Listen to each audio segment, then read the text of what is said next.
जब ड्रामा में जब आयला की बारात नहीं आएगी तो आयला के बाप साकिब को अंजाना का हार्ट अटैक हो जाएगा।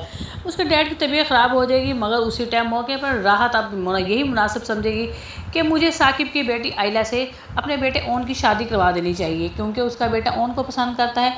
ये बात राहत अच्छे तरीके से जानती थी। साकिब इस रिश्ते से खुश हो जाएगा और मौके की मुनासिबत से आयला और ओन का निकाह हो जाएगा। अब आयला और ओन का जब निकाह होगा, आयला अपने घर में जाएगी तो आयला इस रिश्ते से खुश नहीं होगी, इसलिए वो ओन के साथ बड़ी बदतमीज़ी के साथ पेश आएगी। सारे जेवरात का गुस्से से उतार के फेंक देगी और साथ में ओन से कह देगी, तुमसे निकाह करने का मतलब तो यही है ना कि तई आरफा का शक हमने यकीन में बदल लिया है। वो पहले से यही कहती थी कि मेरा तुम्हारे साथ ताल्लुक़ है, इसी वजह से मेरी शामी के साथ तलाक हुई है और आज तुमने उस ताल्लुक़ को सच साबित कर दिया। मगर ओन कह देगा मेरा इसमें कोई कसूर नहीं, ये सब कुछ मम्मा और बी जान की वजह से हुआ है। मगर आयला इतना गुस्सा होगी ओन को, और वो फौरी से अपने कमरे से उसे निकाल देगी। ओन जैसे कमरे से बाहर रहेगा, सामने उसकी माँ राहत उसे देख लेगी और अपने बेटे से पूछेगी क्या हुआ, तुम इस रिश्ते से खुश नहीं।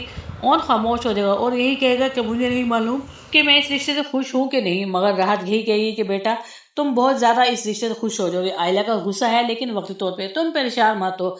अभी दोनों ये बात करेंगे, वहीं पर शमसा भी साकिब से गुस्से होगी और वो यही कहेगी इससे बेहतर तो आयला अपने घर हमारे घर में सारी जिंदगी रह जाती, ज्यादा बेहतर है। 2 टके का है ओन जिससे तुमने मेरे बेटे की शादी कर दी है, वो इस काबिल ही नहीं था जिससे आयला की तुम शादी करती।